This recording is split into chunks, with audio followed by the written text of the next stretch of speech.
Très chers fidèles téléspectateurs, le plaisir est le nôtre de vous savoir nombreux devant vos postes téléviseurs pour suivre votre émission, votre magazine 2 milliards de chrétiens. 2 milliards de chrétiens, avant tout, les rendez-vous avec le Seigneur et on se retrouve tout juste après.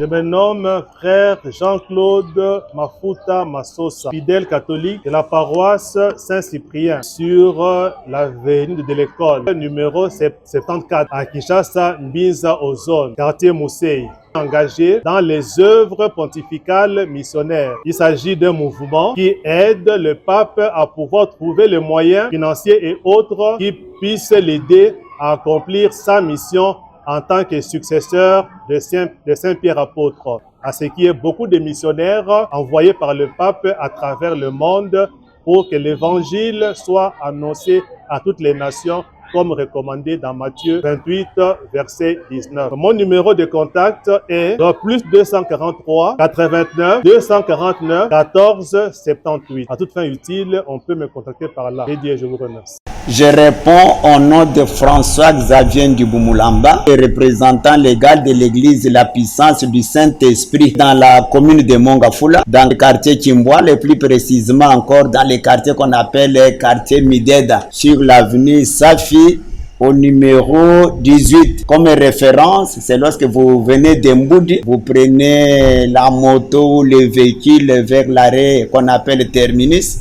Vous empruntez la route de Lutendele, vous descendez au niveau de l'avenue Sankuru ou au niveau de ce qu'on appelle communément arrêt Saddam. Alors vous entrez à droite, c'est là que vous trouverez le siège social de l'église La Puissance du Saint-Esprit, là où nous sommes visionnaires. On peut facilement nous atteindre au numéro plus 243 81 31 82 822 plus 243 89 781 30 76. Je suis l'apôtre Enoch Ekitete, visionnaire de l'église Jésus-Christ et la pierre angulaire. Oezwami commune Angaliema, quartier Lukunga, avenue Ndombe numéro 16. Référence Pompage, Arrêt Maloueka. Wano zi moto ezokende Kongolo Mosquée. Juste après 10 maisons, dans la police, on commande l'église Jésus-Christ sur la pierre angulaire.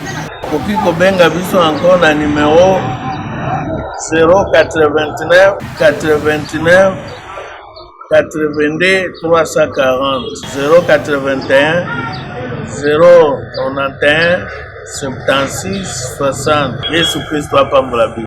Kombo nanga apôtre Tomba Ndombasi Flori, visionnaire de l'église Cité des Refuges. Nous travaillons ensemble dans Maman Prophétesse. Maman Jeannette Diasilwa, Cité des Refuges evandi na commune ya Ngaliema, quartier Lukunga, précisément na Maloueka. Avenue Masimanimba numéro 14 bis. Commune na Pompage, aujourd'hui directement taxi ou bien moto ekitisi yo mbala moko na Semukasa. Soki okomi na Semukasa, à partir ya Semukasa, avenue na biso ebandi wana avenue Masimanimba numéro 14. Kolo Yesu Kristo abengi bino. Boya. De retour dans notre plateau de 2 milliards de chrétiens dans lequel nous recevons pour vous un homme de Dieu, et cet homme de Dieu, c'est le frère Jean-Claude Mafuta, délégué des œuvres pontificales missionnaires, paroisse Saint-Cyprien. L'homme de Dieu, bonjour. Bonjour, monsieur le journaliste, welcome. Je vous remercie de tout cœur pour l'invitation qui m'est encore une fois lancée à pouvoir me produire sur votre plateau. Fidèles téléspectateurs, il n'y a pas vraiment de commentaires à faire. Vous avez vous-même constaté la présence de Jean-Claude Mafuta, délégué des œuvres pontificales, missionnaire, paroisse Saint-Cyprien. Et avec cet homme dédié, nous allons parler de ce thème, les chrétiens et la politique, cas de l'implication en matière électorale. Mais l'homme de Dieu, qu'est-ce qui vous a motivé vraiment? Quel environnement, c'est pas psychologie, spirituel qui vous a motivé pour monter vraiment au créneau par rapport à ce thème ici, les chrétiens et la politique, et vous avez précisé le cas de l'implication en matière électorale. Merci beaucoup, Monsieur Welcome, grand journaliste que vous êtes, pour la question qui m'est posée d'entrée de jeu. Je dirais que ce thème, je l'ai choisi. La politique, l'homme ne peut pas s'en passer. Qu'il soit chrétien ou qu'il ne le soit pas, l'homme, toute personne humaine qui vit sous le ciel est toujours et déjà intéressée, impliquée en matière politique. Donc la politique nous colle sur la peau, nous soyons chrétiens ou pas. Elle est toujours d'actualité parce que la politique, c'est l'organisation de la cité ou de l'État où se trouve l'homme, qu'il soit chrétien ou non. Donc c'est tous les jours pratiquement que nous sommes dans cette marmite-là de la politique. Comme disent certains auteurs, on ne peut pas y échapper. On ne peut qu'en parler à temps et à contre-temps, et surtout à l'heure qu'il est, où notre pays à nous est dans cette fièvre-là électorale. Il y a moyen de concilier le chrétien que nous sommes et la politique, et pratiquement et principalement en matière électorale, parce que nous vivons sous ce rythme-là. Nous sommes dans cette ambiance-là. Nous sommes dans cette, comment dirais-je, dans ce contexte-là électoral. C'est pourquoi nous avons préféré parler de la politique et le chrétien, ou de chrétien et la politique, particulièrement en ce qui concerne l'aspect politique qui est l'élection ou qui sont les élections. Voilà. Les chrétiens et la politique, voilà. Pour être précis, son implication en matière électorale. Mais l'homme de Dieu, pour celui qui nous suit maintenant là, branché, quelle idée il peut avoir lorsque vous parlez de chrétiens? Un chrétien, qui est chrétien? L'homme de Dieu. Très bonne question, parce que nous sommes sur le plateau de 2 milliards de chrétiens. Un plateau où on parle toujours déjà de chrétiens. Alors, l'occasion m'est donnée maintenant de parler de ce qu'est les chrétiens, de ce qu'est la quintessence de la dénomination de chrétien. En un mot, le chrétien, c'est le disciple du Christ. Le disciple du Christ. Du Christ. Le mot chrétien vient du Christ. On appelle chrétien celui qui est attaché au Christ. C'est lui qui est à l'école du Christ. C'est lui qui suit l'enseignement du Christ. C'est lui qui veut vivre comme le Christ. C'est lui qui prend le Christ comme son mentor, comme son maître de vie, comme son coach, comme on aime bien le dire en jargon sportif et tout. Vraiment. Voilà, le Christ est le coach des chrétiens. Alors, le chrétien, c'est donc le disciple, c'est l'élève, c'est celui qui est greffé au Christ et qui est son image pratiquement, qui doit refléter l'image de son maître. Comme on dit, tel maître, tel disciple, tel père, tel fils. Le chrétien a comme maître le Christ, et le chrétien, c'est lui qui est attaché au Christ et qui doit vivre comme le Christ, qui doit montrer partout que Christ est présent. Christ est présent. Il doit en témoigner. En un mot, c'est comme disent les théologiens, le chrétien, c'est le sacrement du Christ. Le sacrement du Christ. Le sacrement. Par excellence du Christ. On reconnaît le Christ par le chrétien, par ses élèves. Il n'est plus là physiquement, mais par les chrétiens, nous savons que Christ est toujours et déjà présent. Comme il l'a dit, je suis avec vous jusqu'à la fin des temps. Et le Christ est avec le monde jusqu'à la fin des temps, à travers les chrétiens, à travers ses disciples que nous sommes. 2 milliards de chrétiens, les chrétiens et la politique. La politique. Très bien. Mais quelle conception? Quand on parle de la politique c'est quoi? Lokuta, Ndetukantaraka, où est la politique? C'est ça la politique, l'homme de Dieu. La politique, c'est ça? Tika la politique. Où c'est la politique? Oui, même ce que nous faisons, c'est la politique. C'est ça le C'est la politique. Parce que alors là, il faudrait rentrer aux origines de ces termes-là Ok. pour voir si c'est bon ou pas. Mais pour moi, la politique est toujours et déjà une très bonne chose. Parce que qui dit politique veut dire organisation de la société, organisation de la communauté. Là où l'homme est, parce que l'homme est appelé par des philosophes comme Aristote, comme bien d'autres, l'homme est appelé être raisonnable. Mieux encore, animal raisonnable. L'homme est un animal comme tous les autres parce qu'il a la chair. Mais il se distingue des autres animaux par la raison. Et pour l'homme, en tant qu'animal raisonnable, donc un être intelligent, il doit organiser la communauté où il vit pour qu'il s'épanouisse lui-même. Et quand l'homme organise la communauté où il vit pour son épanouissement intégral, c'est là où l'homme fait de la politique, qui veut dire organiser la société, organiser la communauté, organiser la cité. Pour qu'il soit heureux et épanoui, il doit l'organiser pour montrer qu'il est un être intelligent et non pas un être qui n'est pas doté de la raison et qui vit comme les autres. Pour revenir à votre question, dans la politique, c'est l'art, c'est même un art, une technique d'organisation de la communauté où l'on vit pour que nous nous sentions à l'aise, que nous nous sentions épanouis. C'est ça le sens de la politique. Le sens originel. Et avec le temps, comme vous avez dit là, Kamalukuta ou quoi, ça a été dénaturé. Dénaturé. Ça, c'est une dénaturation. Mais ce n'est pas ça le sens premier, le sens étymologique. Ce n'est pas ça. Ça donc c'est l'art d'organiser la cité, ouais, voilà. La gouvernance. Et qui dit art, dit talent. Ces dons-là de bien faire ça, de bien organiser. Ça, c'est vraiment... bon politicien est celui qui sait organiser la cité ou la communauté où il vit. Et la politique, ce n'est pas que on ne la trouve pas seulement dans l'État, même dans l'école, même dans la famille où vous êtes père, parent. Il y a aussi une organisation, c'est aussi la politique familiale, l'organisation familiale. Dans un sens un peu large. Sens large et sens premier du terme. Oui, c'est ça. C'est organisation. D'ailleurs, les auteurs, les philosophes disent encore mieux, c'est policer la cité. Voilà d'où vient le mot politique. Ils disent, il faut policer la cité. La cité ne peut pas être comme ça. Vaille que vaille. Il faut la policer. Il faut la policer. Ce terme-là, ce verbe-là. Il faut l'organiser. Si on ne l'organise pas, on ne se retrouve pas. Et nous travaillons à notre propre perte. Prenons seulement un exemple.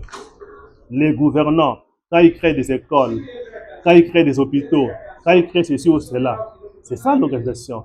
C'est pour l'épanouissement de l'homme. C'est ça de la politique. C'est ça de la politique. C'est ça le vrai sens et le sens premier, le sens originel, le sens pur du mot politique. Pour le reste là, c'est avec le temps. D'ailleurs, on parlera de ça. Homme de Dieu, vous êtes allé encore plus loin parce que vous voulez circonscrire un peu votre pensée, votre façon de voir des choses. Vous parlez de l'implication, l'implication en matière électorale. Mais la matière électorale, un mot vraiment bon. Quelle pensée que nous pouvons placer dans notre esprit sur, je ne sais pas, ces concepts, ces mots composés, matière électorale. Merci beaucoup. Matière électorale veut dire en matière des élections. Il y a le mot électio qui vient le mot élection vient du latin electio qui veut dire choix, vote, désignation. Un choix qui est fait parmi tant d'autres. C'est ça. Alors, donc, en matière électorale, c'est en matière des élections. En ce qui concerne les élections, matière électorale ou la question électorale. La question électorale qui est toujours d'actualité. Vraiment d'actualité. Depuis que le monde est monde. Vraiment on parle politique, on parle élection. On parle matière électorale. Et surtout lorsque nous sommes dans une république, dans un état démocratique, il y a toujours cette histoire-là des politiques, choix, politiques, élections. Même ici, en République démocratique du Congo, la machine est déjà en marche, tout ça, ainsi de suite. c'est vraiment d'actualité. Il y a les chrétiens qui nous suivent à cet instant. Est-ce que ces chrétiens-là qui nous suivent à cet instant, ces chrétiens-là qui sont branchés, les chrétiens qui sont branchés maintenant là, en train de nous suivre, de suivre 2 milliards de chrétiens, est-ce que ces chrétiens-là qui nous suivent, peuvent-ils s'impliquer ou bien aux matières électorales? Très bien. Très bien. Est-ce qu'il doit s'intéresser à cela? Vous pensez que c'est vous qui vous la posez, mais les chrétiens qui nous suivent, ils sont nombreux aussi qui se la posent. Depuis la nuit des temps, depuis que le monde est monde, depuis l'Antiquité, il y a beaucoup de chrétiens qui se sont posés. Est-ce que nous, on peut aussi s'impliquer à la politique avec l'idée que la politique, c'est quelque chose de mauvais? Il y en a qui, dans l'histoire, se sont résignés. Ils se sont croisés les bras. Ils ont dit, laissons la politique aux politiciens, ça ne nous concerne pas.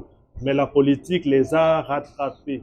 Donc, le chrétien qui se pose la question de savoir s'il doit s'impliquer ou pas en matière électorale, cette question-là, de par votre émission à vous, qui est si importante, qui est si élogieuse, ne peut plus se la poser parce que la réponse est toujours et déjà à l'affirmative.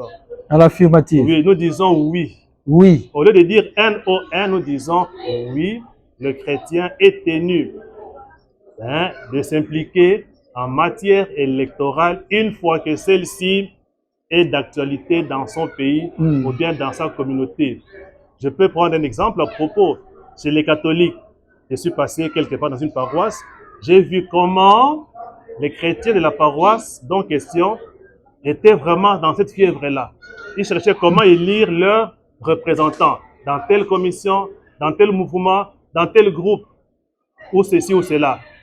Là, c'est au niveau paroissial, au niveau ecclésiastique. Ça, c'est l'Église. Voilà. Mais au niveau étatique. Au niveau étatique, alors, ça commence par la base. Ce C'est là où qui se se fait au pose le niveau le problème. plus bas, c'est fait aussi au niveau le plus haut.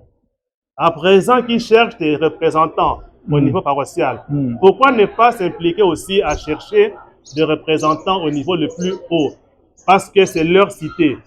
L'État, c'est leur grande communauté, qui est l'ensemble de petites communautés, comme on l'a dit là. L'Église, c'est une communauté, non? La famille, non? L'école, tout ça. Quand vous les mettez ensemble, ça forme la grande communauté appelée État, ou la grande cité appelée État, n'est-ce pas? Alors, maintenant qu'ils font ça au niveau, à la base, pourquoi ils ne le feraient pas au niveau du sommet? C'est pour dire qu'ils sont impliqués. Le chrétien n'a pas de choix, sinon c'est lui de s'impliquer quand il y a élection au plus haut sommet de l'État, ou bien au niveau provincial, ou bien au niveau communal, ou bien au niveau local, comme on aime bien le dire. Le chrétien est toujours déjà interpellé par ça. Mais il ne peut pas se croiser les bras, l'homme de il peut Dieu, pas se à distance. L'homme de Dieu, quand vous dites ça, c'est un peu compliqué, ça, c'est un peu embarrassant. Très bien. Mais vous allez nous envoyer les chrétiens, donc pour être vrai, pour être clair, pour être pratique, nous chrétiens, les amis des 2 milliards de chrétiens, tout le monde ici, nous sont obligés, sont appelés, parlons ainsi, sont appelés à faire la politique de manière active. C'est-à-dire briguer même des postes présidentiels, être un député national, être un conseiller communal, s'il faut aller même à la base. Tout ça, est-ce que moi, chrétien qui exerce, chrétien ou chrétienne qui exerce, qui a comme coach Christ, qui est sur les traces, sur la voie christique, je suis obligé de faire. Est-ce que je ne serai pas dérouté de ma foi, de ma foi chrétienne, l'homme de Dieu? Je risque de perdre ma foi, l'homme de Dieu. Merci beaucoup. Pour quelle fidélité? Il n'y a pas de crainte entre la chrétienté et la politique. Il n'y a qu'un pas. Les deux sont compatibles. Il n'y a pas d'incompatibilité. La raison la plus claire, c'est quoi? C'est que avant d'être chrétien, on est d'abord citoyen. Citoyen. On appartient d'abord à un État. L'homme qui se dit chrétien est d'abord citoyen.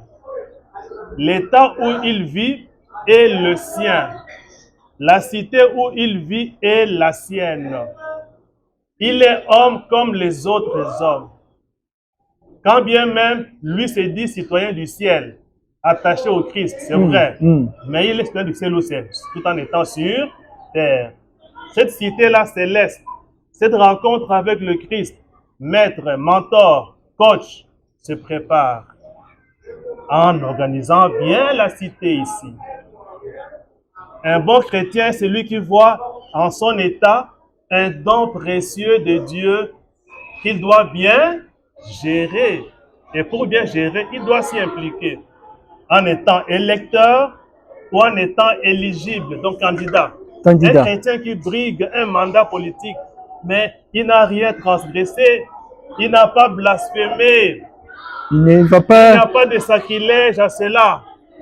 Il risque de perdre. Chrétien. Au contraire, c'est même une occasion, parce qu'il y en a qui pensent que la politique est une mauvaise chose, ce qu'on appellerait la politique politicienne, qui s'écarte de la vraie politique. C'est une occasion justement pour lui de remettre ces gens-là sur les rails.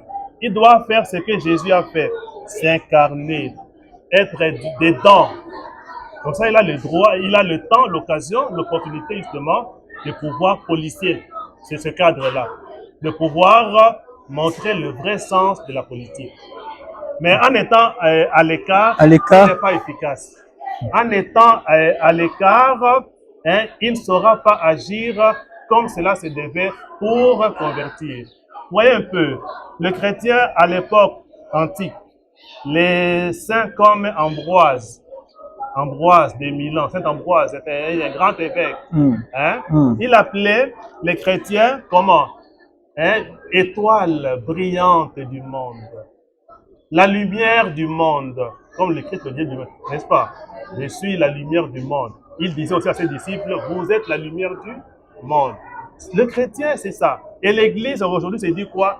Lumière, lumen gentium. Elle éclaire les nations.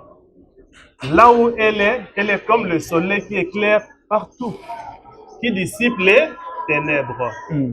C'est ça que le chrétien doit être aussi, à son niveau. Lumière, non pas pour éclairer seulement partiellement, pour éclairer tout ce qu'il y a autour de lui. Même en matière électorale. Il doit y Surtout il y en a qui sont pessimistes en la matière. Mais impliquez-vous pour que ça change.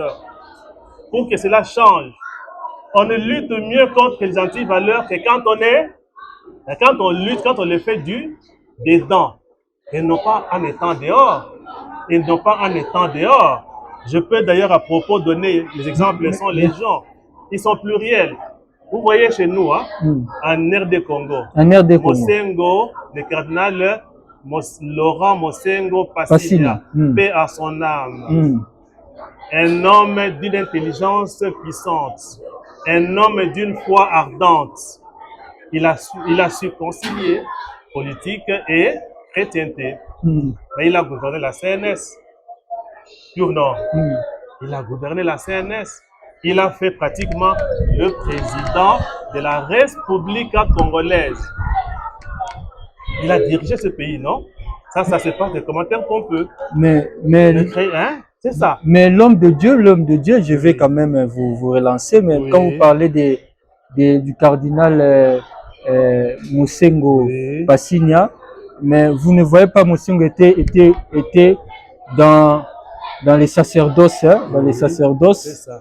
Il a aussi joué un rôle dans la politique. Ne voyez-vous pas que c'était pas peut-être un dérapage? Parce qu'on dit, il y a Nzambe, il y a Kaïsala. Et quand Jésus dit ça, à César, l'Église ne peut pas s'imprégner, ne peut pas mettre le pied, la main et tout corps dans l'exercice politique. C'est un aspect social. C'est un aspect parmi tant d'autres. Donc, si l'Église ne fait pas ça, l'Église procéderait à une discrimination. Non. L'Église doit apporter l'Évangile partout, dans toutes les sphères sociales, à tous les niveaux, même sur le plan politique. Je sais que actuellement dans nos églises, il y a ce qu'on appelle organisation ou association des politiciens chrétiens. Il y a même des partis politiques d'obédience chrétienne. Qu'est-ce qu'ils veulent eux? Apporter les valeurs évangéliques, les valeurs chrétiennes dans la politique. Que dans la politique, que l'on voit l'homme image de Dieu et que nous puissions diriger ce monde à la lumière des préceptes divins. Il y a des partis, comme je dis là, d'obédience chrétienne. Il y en a, c'est pas seulement chez nous. Quand vous sillonnez le monde, d'ailleurs, vous savez ça mieux que moi. Il y a des partis d'obédience chrétienne, il y a des associations de politiciens chrétiens, catholiques. Est-ce que c'est réellement, ils ont vraiment la sémence chrétienne ou bien c'est générique? Il y a des pasteurs qui ont dirigé des institutions d'appui à la démocratie dans notre pays. Des pasteurs. Il y en a qui se sont dit non, comme chrétiens, qu'on les nomme là-bas, il pourra apporter un nouveau souffle. Il pourra apporter un changement. Il pourra répondre à nos attentes. C'est pour dire que le chrétien est impliqué et qui peut apporter effectivement quelque chose, sans dire qu'il n'y a que le chrétien. Sans dire que le chrétien qui est là fera toujours mieux. Mais s'il est vraiment dans cet esprit-là, chrétien, de son mentor, il ne déméritera pas. Et effectivement, il répondra aux attentes. Donc, c'est pour dire qu'il doit s'impliquer. Au lieu d'être spectateur, la politique nous appelle tous, à chrétiens ou non, à être acteurs. Nous sommes acteurs de la politique. Dès notre naissance même. Mais un chrétien dans la politique, un chrétien exerçant un poste ministériel, un chrétien président de la République, l'Assemblée nationale, tout ça, conseiller communal, tout ça, la présidente, tout ça, ainsi de suite, qui est tenté de jouer un rôle dans la politique. Qu'est-ce qu'il peut apporter? Quelle est sa valeur ajoutée dans l'exercice du pouvoir, l'homme de Dieu? Là, d'abord, avant de répondre à votre question, je vous renvoie d'ailleurs dans Actes, ou bien à Actes. Acte 1, 8. Acte chapitre 1er, verset 8. Vous serez mes témoins. Qui dit ça? Christ, quand il envoie les apôtres. Vous serez mes témoins jusqu'aux extrémités de la terre. Faut dire quoi? Partout. Allez. Il dit bien dans le monde entier. Christ ne fait pas exception. Il ne dit pas allez seulement dans des écoles. Allez seulement dans des paroisses, allez seulement partout dans le monde. C'est ça le soleil, c'est ça la lumière qui se lève et pour les bons et pour les mauvais. Il est comme le sel de la terre. Matthieu 5, verset 13 à 16. Vous êtes le sel de la terre, vous êtes la lumière du monde. Allez éclairer partout. Allez, vous êtes là comme une lampe qu'on ne doit pas mettre sous le boisseau, mais qu'on doit mettre sur la table pour éclairer toute la maisonnée. C'est ça le chrétien. Éclairer tout le monde. Le chrétien doit éclairer et les enseignants, et les militaires, et les politiciens, et les administratifs. Toutes les foules sociales sont interpellées par le témoignage que doit donner le chrétien. Il ne doit pas dire non. Donc vous allez laisser ces gens-là dans la jungle et être condamnés demain. C'est le moment d'appliquer Acte, verset 1er, chapitre 1er, verset 8. Soyez mes témoins. Soyez mes témoins. Ou bien Matthieu 5, verset 13 à 16. Vous êtes lumière du monde. Vous êtes le sel de la terre. Vous êtes le levain dans la pâte.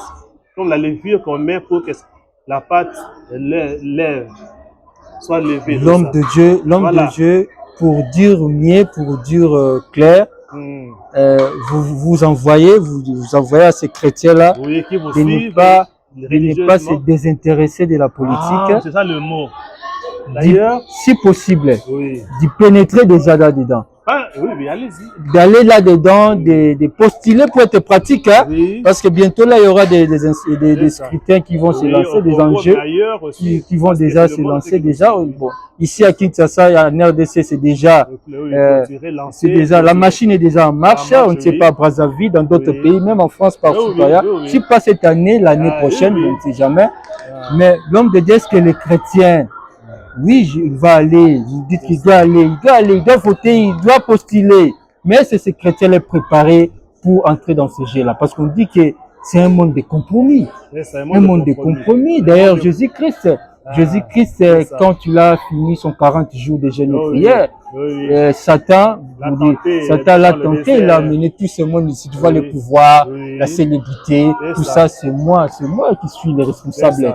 Sinon, si vous essayez de vous agenouiller, tout ça, vous avez tout ça, le pouvoir, la célébrité, tout ça. Apparemment, c'est Satan qui donne ce pouvoir ici, l'homme de Dieu. Vous nous envoyez dans ces gouffres-là. Vous pensez que nous sommes préparés pour ça, chrétiens préparés pour la politique? C'est la raison pour laquelle il faut préparer ce chrétien-là. Qui doit les préparer? Nos églises devraient aussi organiser ce qu'on appelle les enseignements d'éducation civique. Dans nos églises? Parce que nos chrétiens sont d'abord, j'avais dit, des citoyens avant d'être chrétiens. Et si vous vous souvenez encore, lors d'une des émissions, nous avions dit un bon chrétien est nécessairement un bon citoyen. Oui. Ça se recoupe. Ça se recoupe. Vous voyez, il y a des paroisses, je ne sais pas citer les noms maintenant, il y a des conférences qui ne sont pas seulement à caractère religieux, mais dans l'église du Seigneur. Mais oui, j'ai vu des églises, on parle appelées des conférenciers animés en matière électorale. Dans l'église du Seigneur. Oui, pour préparer leurs chrétiens à faire ce qu'on appelle un vote utile. Est-ce que c'est mauvais? Non, parce que nous sommes à la, on attend Christ qui va venir. Non, nous, c'est le paradis, non? Le paradis nous prépare pour recevoir Christ dans sa venue, tout ça, ainsi de suite. Ce Christ-là qui viendra, mais il viendra, il demandera des comptes, non? Qu'est-ce que vous avez fait de la cité que je vous ai confiée? Il rendra des comptes, les talentas. Les talentas, l'évangile des talents. On ne doit pas seulement le démontrer ou le pratiquer, dans son église, en se résignant de tout ce qui est monde. Non, les talentas. Dans nos églises. Dans nos églises, comme citoyens. Des conférences sur la citoyenneté, sur la matière électorale, tout ça, ainsi de suite. Ils sont les bienvenus. Ils sont les bienvenus. Donc, normalement, nos églises. Moi qui vous parle là, dernièrement, j'ai eu animé, en collaboration avec une ONG, Conscience Congolaise. L'ONG se nomme Conscience Congolaise. Elle m'a invité dans une paroisse pour animer, parler du vote utile. Préparer les chrétiens à pouvoir s'impliquer massivement et à pouvoir faire un vote qui soit utile à la nation. À la nation. Terme utilisé dans Matthieu 28, 19. Allez de toutes les nations, faites mes disciples. Dans ces nations-là, il y a aussi les politiques. Il y a aussi le politique, il y a l'administratif, il y a tout ce monde-là, il y a des pasteurs. De toutes les nations, pour dire aucune des couches nationales ne doit demeurer en reste. Nous sommes tous déjà. D'ailleurs, comme on dit, il y a une expression la courante. Si vous ne vous occupez pas de la politique s'occupera de vous. Ça c'est connu, ça c'est vraiment d'usage courant. Le chrétien qui ne s'occupe pas de la politique s'occupera de lui et à sa manière. Alors qu'il ne se plaigne. Mais il va subir. Il va subir, voilà. Il va subir. Il va subir les conséquences parce qu'il s'est laissé faire lui-même. Il s'est laissé faire. Il n'a pas voulu être lumière. Il n'a pas voulu retourner ou bien orienter le gouvernail qui allait vers le sud au lieu que... Il s'est laissé faire, il s'est croisé les bras. À qui la faute? L'homme de Dieu. Lui aussi est citoyen comme c'est lui qui gouverne là. Vraiment, l'homme de Dieu. Il dit aux autres de travailler pour lui, d'organiser la cité pour lui, et pour que lui ne fasse que bénéficier des avantages. Non, il doit s'impliquer, il doit s'y impliquer.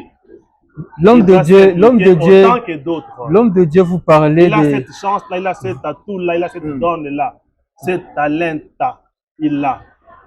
L'homme de Dieu vous parlait de vote utile. Vote utile, oui. Vote utile, vote utile, vote utile. Vous voulez dire quoi? Qu'est-ce que vous voulez insinuer par vote utile? Très bien. En un mot, c'est un concept polysémique, comme on dit. C'est vaste. Plusieurs sens. Parce que ces chrétiens-là doivent voter. Oui, un vote utile. Il a compris qu'il doit voter. Il doit voter, postuler, il doit voter. Il a compris cela. Il doit le faire. Surtout que votre plateau à vous a son siège en RD Congo, qui est axé, tourné orienté vers les élections, hein, cette année-ci, d'ici quelques jours ou semaines ou mois. Ouais. C'est bien que c'est mieux que les chrétiens congolais, comme d'autres, comprennent c'est quoi un vote utile. En un mot, c'est un vote qui est fait en âme et conscience. C'est-à-dire quoi? C'est un vote où je brigue un mandat pour le bien de mon peuple. Ça, c'est en un mot. Ok. C'est un vote aussi où je me fais électeur des autres, mais en âme et conscience, en choisissant l'homme qu'il faut pour le mettre à la place qu'il faut. Un vote sans sentiment, un vote sans réaction épidermique, un vote rationnel, intelligent, un vote conscient et consciencieux, un vote qui n'est pas sentimental, mais un vote où je mets, n'est-ce pas, mon savoir-faire et mon savoir-être en jeu pour le bénéfice de l'édifice national, où il y a des dividendes, où c'est mon entourage qui gagne dans un avenir bref ou lointain, mais au moins qu'on sache que j'ai voté utile, que j'ai bien voté, que j'ai voté pour le bien de ma nation, de ma communauté. C'est ça qu'on appelle vote utile. Il faut se préparer à cela. Il faut se Parce préparer à qu'il y en a cela. qui se laissent, hein, qui aliènent. Dans un vote utile, un vote où on se dit que je ne peux pas hypothéquer mon pays pour un petit rien. Un petit rien. Un petit cadeau, un polo, un jus, ou encore 1000 francs. Non, même $1000, même 2000. Mais mon pays reste ma terra patria, la terre de mes ancêtres. Je ne peux pas la confier à n'importe qui. Je dois savoir à qui je confie cela. Pour que quand moi je brigue un mandat, je dois savoir bien gérer cela parce que c'est un don qui m'est laissé par mes ancêtres. Il m'est précieux. Si je fais un vote, hein, vaille, alors j'aliène, je vends. D'ailleurs, c'est ça, non? Un vote où on prend le plus bel élan, comme on chante dans les debout congolais. Vraiment. Je me lève pour le bien, hein, de l'Eldorado Très intéressant. congolais, au bien national, pour parler, hein, en général. C'est un peu ça, en bref. Vote utile. Vote utile. Conscience, raison, intelligence, réalisme, hors de tout sentiment. L'homme de Dieu, Voilà. vraiment, c'est vraiment très intéressant, c'est très capital ce que vous êtes en train de dire. Vous avez parlé des chrétiens, les chrétiens d'une manière générale, mais il y a les chrétiens et les ministres de l'Éternel. Très bien. Les ministres de l'Éternel. Est-ce qu'un pasteur, un apôtre, un évangéliste, un prêtre peut quitter les sacerdoces, les sacerdoces pour aller faire la politique active? Très bien, mais pourquoi pas? Pourquoi pas? Je suis déjà pasteur, je suis Seigneur, prophète, je suis abbé, je suis prêtre. C'est ça. Est-ce que je dois abandonner les sacerdoces pour aller briguer un M'occuper poste de la politique, m'occuper de la politique, gérer. à politique active, l'homme de Dieu? Voilà. Mais d'ailleurs, à propos, je vous renvoie à Actes des Apôtres, chapitre 8, verset 19.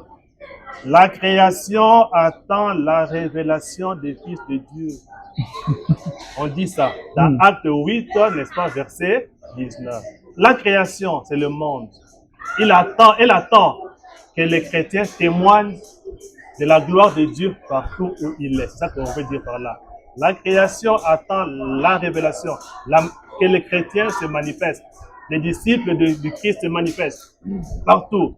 Et qu'ils montrent que Dieu est effectivement présent partout et qu'ils vivent comme Dieu le veut. Mais moi, je suis déjà pasteur, je peux... Un pasteur, je dois laisser l'église pour aller alors, à la quand politique. le départ est déjà mauvais, pourquoi qu'il lui demande de laisser, d'abandonner? Pour qu'il lui demande d'abandonner? Mais il y aura pas, La politique il y aura pas un déséquilibre, La l'homme de Dieu. politique, c'est un service, en principe. C'est un service, voilà le terme pour revenir à la définition. C'est un service qu'on rend à sa communauté. Donc, vous dites qu'il est ministre. Que veut dire ministre de Dieu? Serviteur. Ça vient du verbe latin ministrare. Mais serviteur dans les champs évangéliques oui, avec serviteur de Dieu, un qui doit nécessairement suivre de près. Sur le plan social, sur le plan spirituel, quel travail énorme. Serviteur de Dieu, Alors encore la politique, c'est... Serviteur de Dieu, mais à travers son peuple. Est-ce que vous voyez, on voit Dieu? On ne le voit pas, il est invisible. On ne voit pas Dieu, mais nous servons Dieu tout en étant dans le peuple. On sert Dieu en servant bien son peuple. L'homme qui est dans la politique, c'est l'image de Dieu, non? Vous allez le sacrifier? Vous allez laisser le politicien sacrifier le peuple, l'image de Dieu qui est dans le monde? Non. Mais soyez là. Si c'est pour rendre service, pourquoi pas? Pourquoi pas? Si c'est pour rendre service, si ça peut servir à la gloire de Dieu, pourquoi pas? Si ça peut servir à la gloire à la gloire de Dieu. Hein? Pourquoi pas? C'est question seulement d'organisation. On peut bien être pasteur d'église, on peut bien être ministre. Suivre bien les brebis, oui, parce que répondre à la mission que Christ a envoyée, la mission sacerdotale. Oui. Et entre-temps aussi, ça. servir aussi. Sacerdoce veut dire service du peuple de Dieu. Les Lévites étaient appelés au service. J'ai vu la misère de mon peuple. C'est ça que Dieu dit. Il a dit à Moïse, allez vers Pharaon. Mais si Dieu envoie un ministre du monde de ce temps, allez dans la politique pour convertir ces gens-là, pour leur dire que c'est moi qui t'envoie là-bas, pour le bien de mon peuple. En quoi c'est incompatible? En quoi c'est incompatible? Question seulement d'organisation. On ne doit pas seulement se cantonner dans l'église, dans sa paroisse, dans sa sacristie. Non. Fourrez le nez là où vit le peuple. Voyez leur misère. Aidez-les à sortir de cette boue-là. Là, vous aurez fait œuvre utile en tant que serviteur de Dieu. Sinon, alors, l'évangile n'est plus quelque chose de vivant. C'est une lettre morte. Vous voyez, vous connaissez le pape. Vous le connaissez bien parce que je sais que vous l'aimez bien. Mais qu'est-ce qu'il est? Il est chef d'État et chef spirituel de l'Église catholique romaine. Vous comprenez ça? C'est un gouvernant. Il gouverne et Vatican qui est un État, dans un État. Et une église chrétienne. Oui. Une église universelle, une grande église vraiment pas. Est-ce qu'il fait sa malle? Voilà le réalisme que doit avoir tout homme de Dieu que vous représentez ici et maintenant, en chair et en os. Ce réalisme, c'est ça. Le chrétien et la politique, un thème d'actualité. Un thème de tous les temps. De tous les temps. Qui ne sera jamais dépassé. Dépassé. Et ça interpelle à tout moment. Parce que jusqu'au 21e siècle où nous sommes, il y a encore des chrétiens qui ont ce raisonnement-là. Et c'est réductionniste. Ça ne tient plus debout. C'est la raison pour laquelle on doit sensibiliser, comme on l'a dit, par des campagnes, même au sein des églises, de nos paroisses. Très important. Oui. Très capital. Voilà. Et il y en a qui s'y mettent déjà, c'est les encourage. C'est les encourage. Il y a des réseaux d'éducation civique. C'est très bien, j'encourage. Je suis moi-même comme partie prenante, acteur. Il y a des fois où je suis invité dans des églises, tout comme dans des universités ou quoi. Pourquoi pas? Pourquoi pas? C'est ça l'église. La Lumen Gentium, lumière des nations. Nations. L'homme de Dieu, nous sommes arrivés à la fin de cette émission 2 milliards de chrétiens. Oui. Il y a des chrétiens qui nous regardent. Oui. Ils sont toujours branchés. D'abord, dans leur émission 2 milliards de chrétiens, déjà, ils sont tellement branchés, ils sont vraiment accros. Il y a même les non-chrétiens, mais ils sont croyants. Ils sont là toujours branchés en train de suivre cette émission. Que pouvons-nous retenir déjà par rapport à ce thème ici, les chrétiens et la politique, une circonscription basée sur l'implication en matière électorale. Que pouvons-nous retenir? En 2 mots, je veux dire ceci, que notre émission était axée autour du sujet le chrétien et la politique, avec comme sous-thème l'implication du chrétien en matière électorale. En un mot, il y a à retenir le fait que le chrétien est toujours et déjà concerné par la politique autant que tout autre citoyen, qu'il soit croyant ou non. Mais nous ne disons pas que le chrétien qui est dedans est toujours et déjà excellent. Nous disons que le chrétien qui s'y implique doit vivre en témoin. Il doit s'y impliquer pour apporter la lumière du Christ. Acte 8, verset 19. Il ne doit pas y aller vaille que vaille. Il ne doit pas y aller pour se salir. Au contraire, il doit y aller pour faire la différence. Il doit y aller pour faire la différence et aider la politique à pouvoir faire pour accomplir la mission qui lui est dévolue, celle d'organiser, de bien gérer la cité ou l'État pour l'épanouissement intégral de l'homme ou du citoyen qui est l'image de Dieu. Voilà. Amen.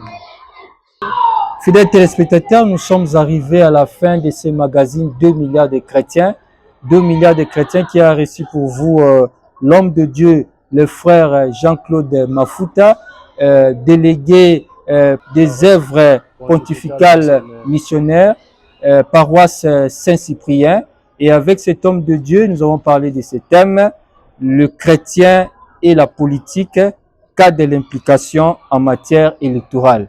L'homme de Dieu nous a aidés, nous a vraiment ouvert vraiment les yeux. Nous avons compris, notre esprit un peu est éveillé. Nous avons vraiment saisi cette implication que nous, chrétiens, nous avons les devoirs. Nous avons les devoirs. Nous avons même une obligation morale, voire même spirituelle, de se lancer dans la politique, de postuler pour être pratique, de voter pour choisir pour nos délégués, pour choisir nos dirigeants, parce que la politique, d'une manière ou d'une autre, nous sommes intéressés.